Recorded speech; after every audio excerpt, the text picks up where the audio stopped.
भारत को पहले सोने की चिड़िया कहा जाता था।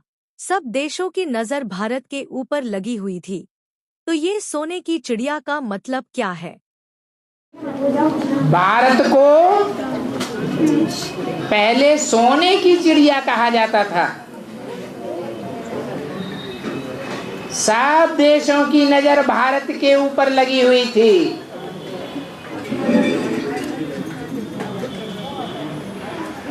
तो ये सोने की चिड़िया का मतलब क्या है?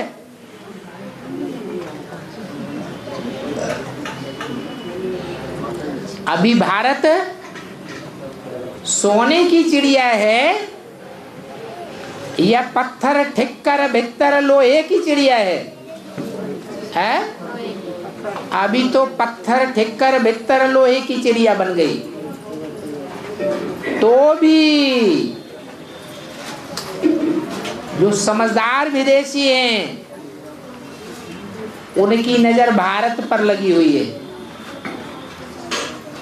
पहले तो वास्तव में यहाँ इतनी धन संपत्ति थी, कीमत थी कि विदेशियों की नजर भारत पर लगी हुई थी,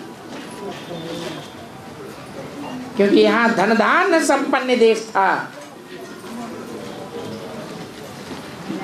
खूब पैदाइश होती थी,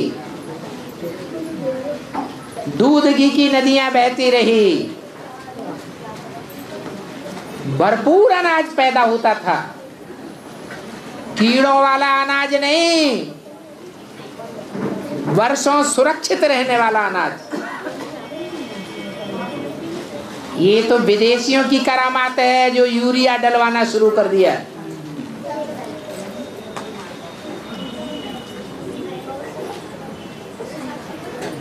तो सोने की चिड़िया माना इतना कीमती देश था जिसकी शोहरत आकाश तक, ऊंचाई तक फैली हुई थी। सब उसे अपने अंडर में करना चाहते थे और कर भी लिया।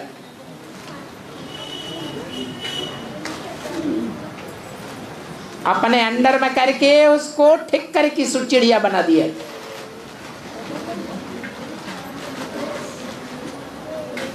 सोने की चिड़िया माने सच्चा देश। सच्चा उसे कहा जाता है जो कभी नष्ट नहीं होता।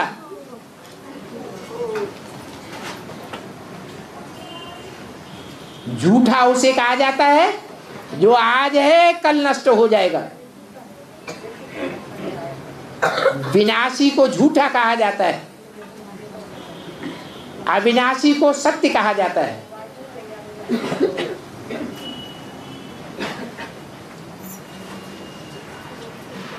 इसी देश में भगवान आता है। सच्चा बाप आता है। इसलिए भारत को सोने की चिड़िया कहा गया।